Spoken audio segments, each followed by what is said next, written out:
The Stetzer ChurchLeaders Podcast is part of the Church Leaders Podcast Network, which is dedicated to resourcing church leaders in order to help them face the complexities of ministry today. The Church Leaders Podcast Network supports pastors and ministry leaders by challenging assumptions, by providing insights, and offering practical advice and solutions and steps that will help church leaders navigate the variety of cultures and contexts that we're serving in. Learn more at ChurchLeaders.com/podcast network.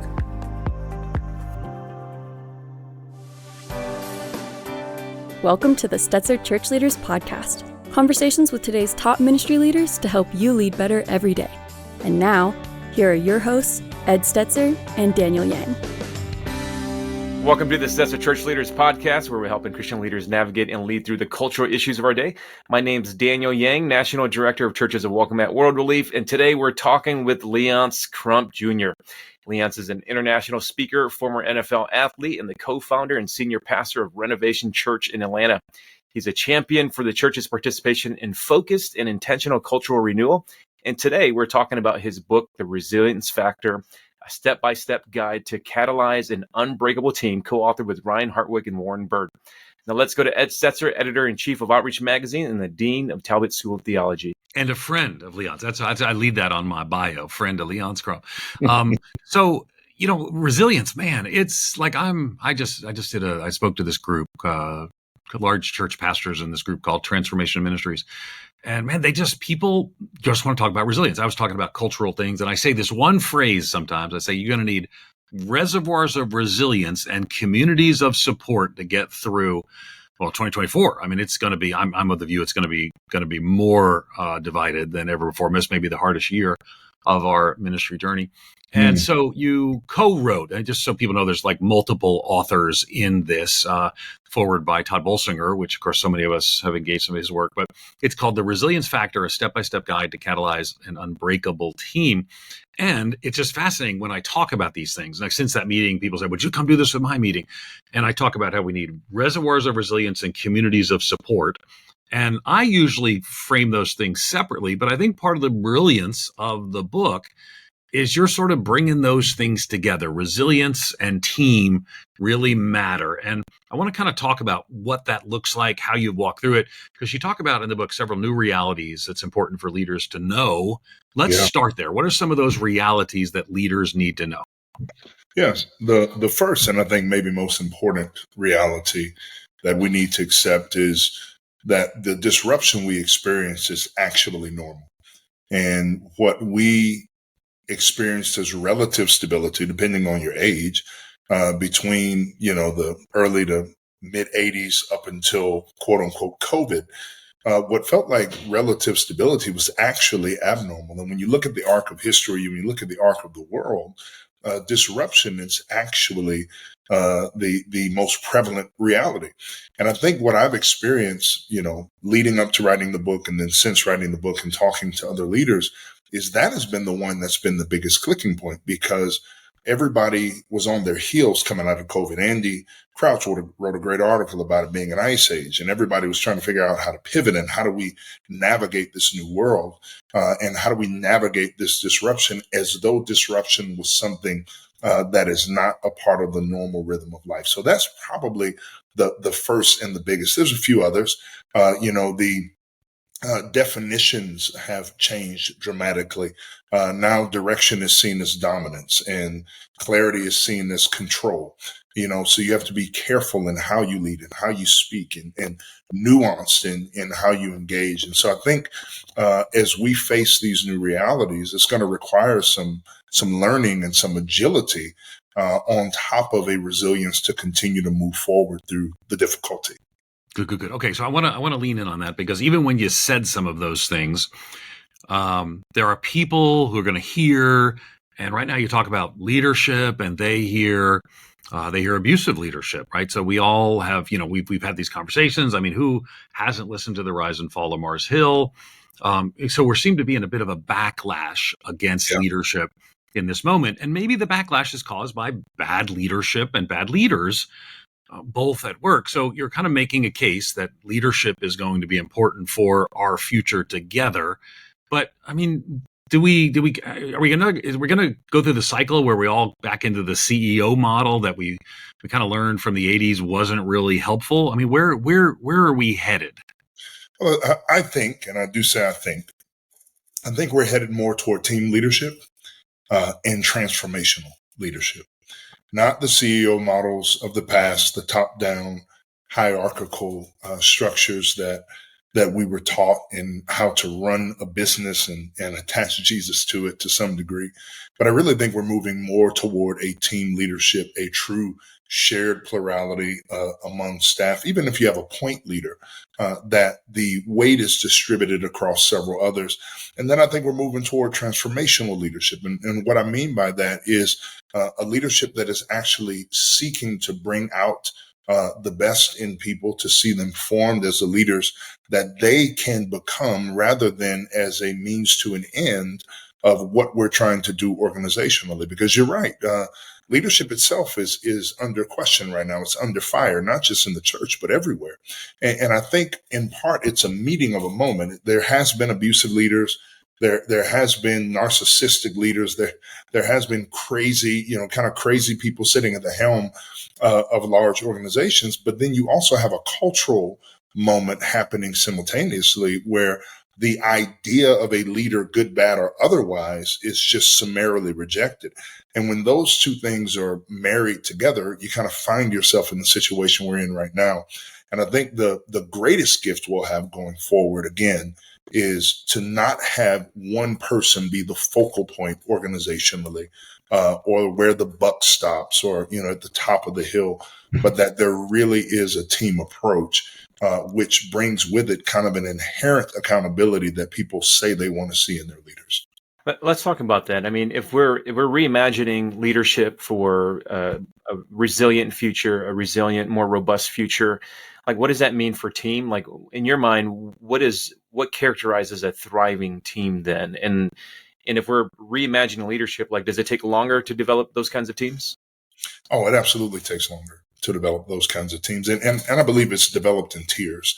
I mean, you can bring new people into that situation, and their on ramp will pick up where it picks up. So yeah, I do think it takes longer. And what characterizes a resilient team, number one, is flexibility and durability, right? So we have to be able to take some hits, and also flex to the reality that we find ourselves in. I think radical candor will come to define resilient teams. We have to be able to tell each other the truth, and tell it in love, and not worry about psychological or emotional safety in the organizational system. I think resilient teams will have a very clear, very focused understanding of a shared mission and a shared direction, and shared values and shared language, because those are all of the pieces that actually bolster us when the storm comes. It's like we're building a ship, and we're setting it out to sea, and radical candor is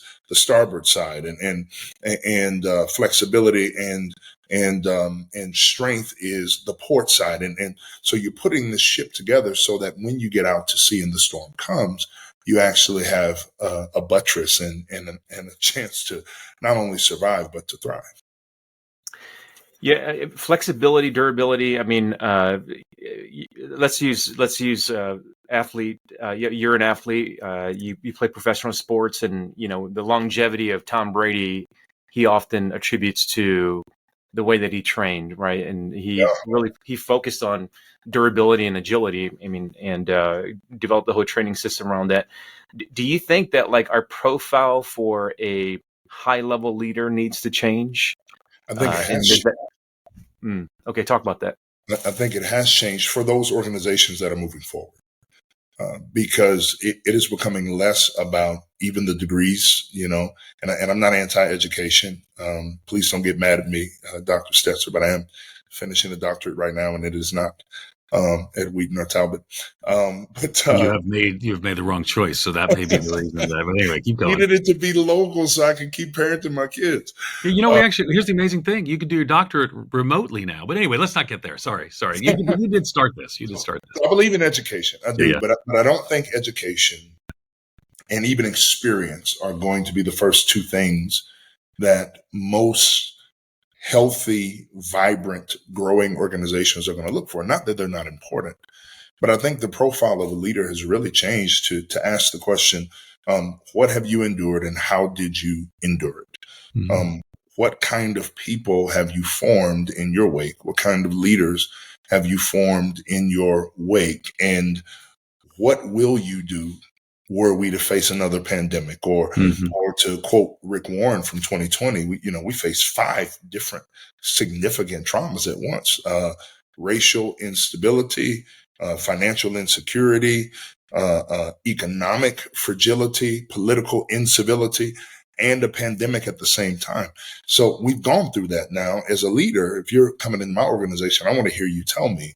So when we go through that again, because instability is normative, not stability, how will you face that moment? How will you lead through it? And even trying to understand the difference, and I don't know if we have time for this tangent, so cut me off at any moment, but the difference between management and leadership. I think for a couple cycles, a couple generations of the church, we've hired managers over systems and processes in order to continue to build, especially under the guise of the church growth model. But management and leadership are vastly different things. And so I think the new profile, not that management is not necessary to some degree, but I think the new profile for a leader is going to be just that, a leader and not a manager. And a leader is someone who charts a course through uncharted territory. Yeah, you've talked some about, kind of what you've been through. Like you're going to talk to people, ask them what they've been through, how they led through it. So you've been through, and we've all walked through the last few years together. You're in Atlanta. You're in Atlanta. So you've talked about, what you kind of walk through, asking people what they walk through, what their journey they've been through. And, you've been pastoring, you planted a church, you've been pastoring a multicultural church in Atlanta. You've moved, you experienced some of the differences there. And I imagine that this has not been all, sunshine and roses the last few years for you as well. How have you walked through, dealt with conflict, built team, struggled, failed? Just kind of take a little time to walk us through what that looks like for you.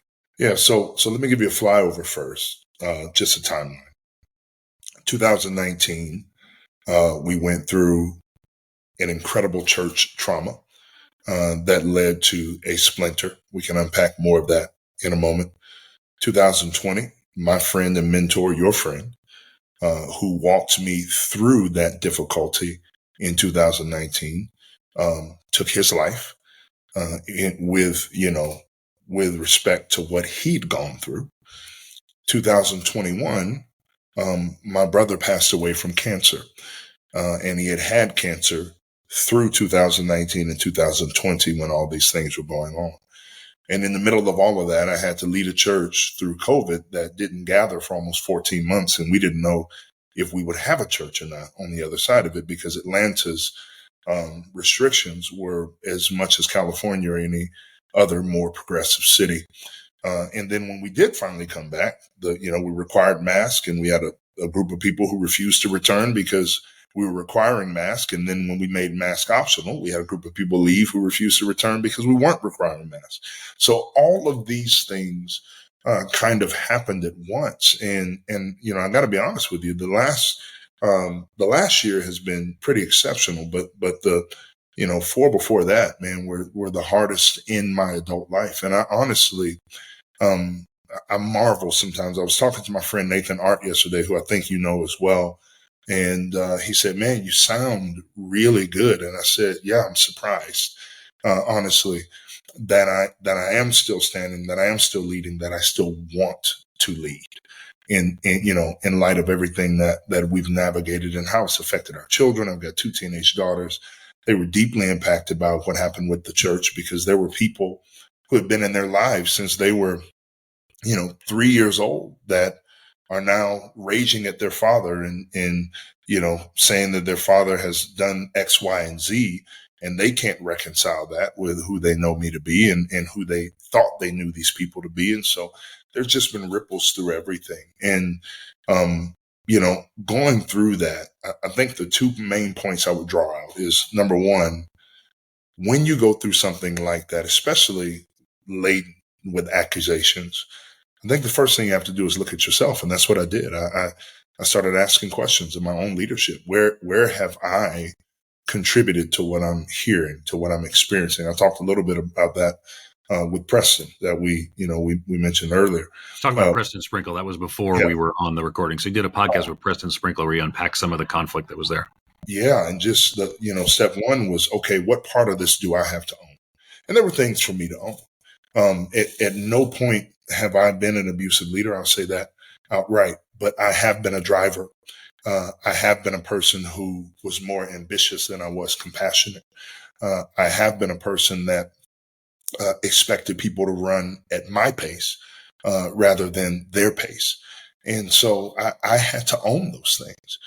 And then I had to sort through the other things and what that meant relationally on an interpersonal side.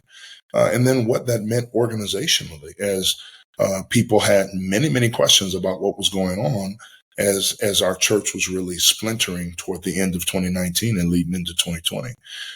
But through all of that, the way that I led and the way that I think you have to lead in this, I attribute this to Darren Patrick's leadership in my life. He said, man, you've got to be radically transparent. You've got to be incredibly honest and forthcoming. And you've got to move toward it, not away from it. And I think the temptation for us as leaders so often is to retreat from the conflict. And a bunch of small conflicts over the years then becomes a giant cancer. And at that point, it's almost, irreparable. You can't put it back together. And so that was one of the things he told me is you got to move toward the conflict. And so that's what I did for a year and a half.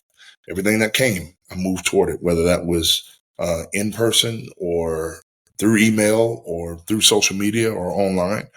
We just moved toward the conflict. And the people that stayed, the staff team that remained, and not everybody left because of that. We only lost 2 staff members because of the conflict. Then we had to lay off several others because of COVID. But the ones that remained, they are some of the most resilient people that I've ever known because they have weathered the storm and determined that they were going to see us get to the other side of it. And so, yes, I was leading, but I was also being led, being inspired, being pushed by the people on my team. And that's how we got through it. Yeah, the only way out is through. And so that's part of, you can feel that reality.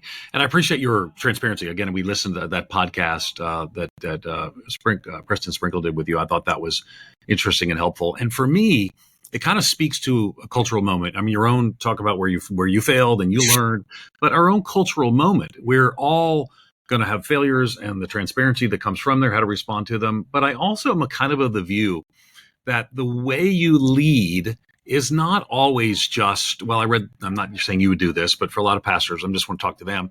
It's not just I read in the book, I should do these 4 things. I think that in our world today with high levels of suspicion, which concerns about abuse and more, is that your leadership is more suspect, and therefore you start with a trust deficit that you have to build towards. So we're maybe in the past, I was pastor in the mid 90s, man, people just sort of trusted this, and I could be a hard charging leader. And I think a hard charging leader, you even if you're doing things right, it can be received wrong. Yes. And I think this is again, the book is The Resilience Factor, a step-by-step guide to catalyze an unbreakable team. And I think you kind of go through this and you unpack some of these things about leadership. So talk to me a little bit about the structure of the book and how you would, you kind of laid out some themes around it. Remember, it's a step-by-step guide, but because you're trying to get to the kind of healthy, thriving, healthy relational, healthy structural team that we all want. So talk to us a little bit about how it's structured.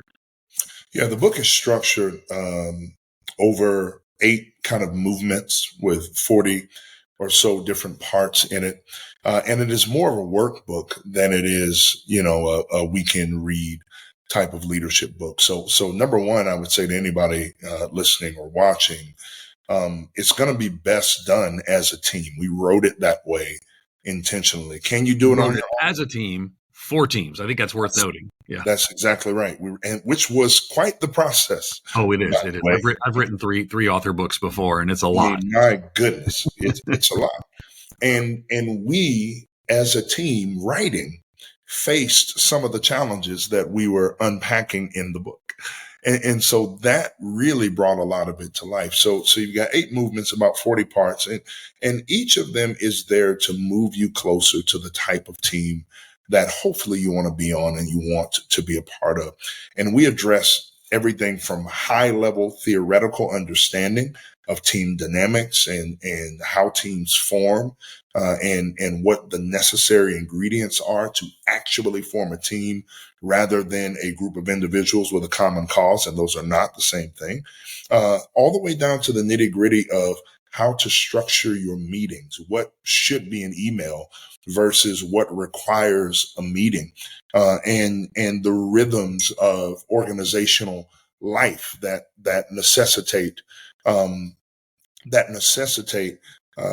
type of team that we want to have. And so we walk it all the way through and take people through a process of developing a team charter, of developing a code of conduct, things that nobody ever told me that, nobody told me coming out of it, hey, to have a really healthy, resilient team, you guys need some kind of code of conduct and a team charter that you agree upon as you do your work, developing and honing a powerful and catalytic mission statement. And then toward the end, we actually talk about multiplication as well. So this is kind of a whole orbed book around resilience and how it shows up in the different spaces of our daily life as leaders, and particularly in our teams. And the structure is built so that by the time you get to the end of the book, if you do the book, now if you just read the book, that's a different matter. If you do the book, I can say this without any hesitation, you will have a very different and a better team on the other side of it. Léonce, I'd imagine if someone was starting a church and they were building for the first time, there's a bit of a different energy that goes into this. But coming off of your story and many stories of many pastors that I know, like they're in the process of rebuilding, and they don't have that same energy, but they know that they need to get to this resilience, not just for themselves, but for their team. Walking through the structure of your book, like what does a rebuild look like? Especially when you're starting from a place where like maybe you're at a deficit and you're trying to get above zero, but you need to get to a place of resilience. So talk about that. Yeah. 2 things. One, all of us, as Ed said, are at a trust deficit. So rebuilding, number 1, is accepting that reality along with all the others. Disruption is normal. The definitions of leadership have changed. We are facing a trust deficit. We actually had this conversation as a team before we had our first regather to say, listen, we don't know who's coming. We don't know how they feel about us.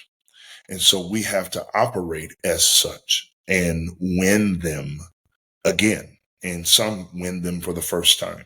So that's part 1 of the rebuild. Part 2 is assessing who you have and where they are. I don't feel like in the church we have a high assessment culture. And I know that can get very corporate very quickly, but we have to be able to sit down and have a clear profile of the people on our team and determine fit for the season we're in, not the season we left. And I know that's challenging, but I'll give you an example to concretize it. We used to have a full-time production guy. He was over all our production, and we were at a place where not only we could afford that, but to some degree we felt it was necessary. Well, when you come back from COVID and your church is 65% of what it was, if that, and your finances are about the same, and the dynamics of Sunday worship have changed, then you no longer need that role. It's not personal, but in assessing the needs of the team, you discover very quickly that you don't need everybody that you thought you did. Before COVID, I had a staff of 19, plus interns and residents and some, contract folks and part-timers. Up until the end of 2023, there was only 5 of us full-time. And our church is just about catching up to where it was before COVID.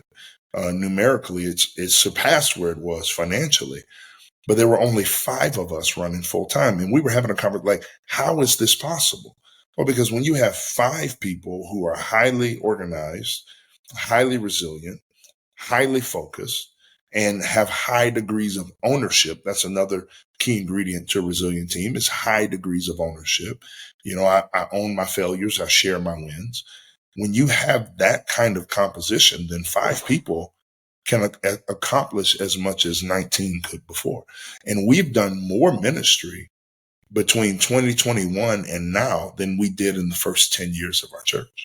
It's tricky because you're talking about, 19 staff down to 5 staff, and now you're building a little more. But you know that Christian ministry tends to focus. Well, we often tend to hire quickly and fire slowly, and we don't. It's seen as unloving. People, people will just think you're bad if you. And there are ways to let people go. There's, Christ-like ways to do this. It's still, there's no scenario. And please, pastors are listening. Never say, man, it's really hard for me to do this. I'm going to assure you it's way harder for the person across the table who That's you're right. letting go.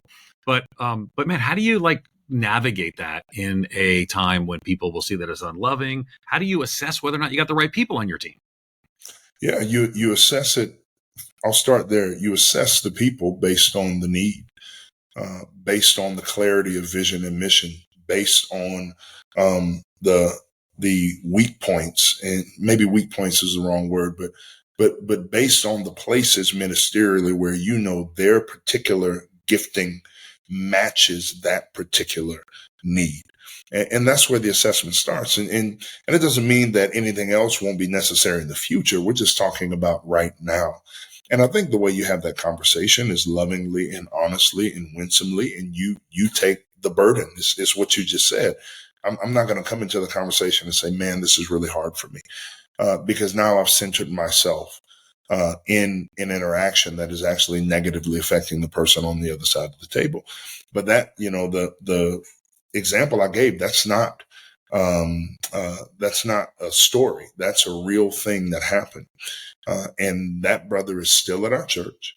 I helped him, through giving a recommendation, and putting together a few, pieces of collateral, helped him find a new role that he's thriving in. He's in a sales role, making more money than he's ever made in his life, because we had mapped his gifts while he was on our staff, and we knew kind of what he brought to the table, and we knew that he would thrive in that type of sales environment. And so I think the best way you can do it, and it still doesn't mean that there's not going to be sour feelings around it, but the best way you can do it is honestly, lovingly, humbly, transparently, and helpfully, in trying to help them take their next step, and reminding them that, unless it is about their performance, reminding them that this is not about your performance. This is about where we are financially, what we need contextually, and where we're going missionally. And this particular role doesn't fit the season. It doesn't mean that it'll never come back around. It just means that it doesn't fit the season now. So we just hired a full-time kids director in December for the first time since before COVID.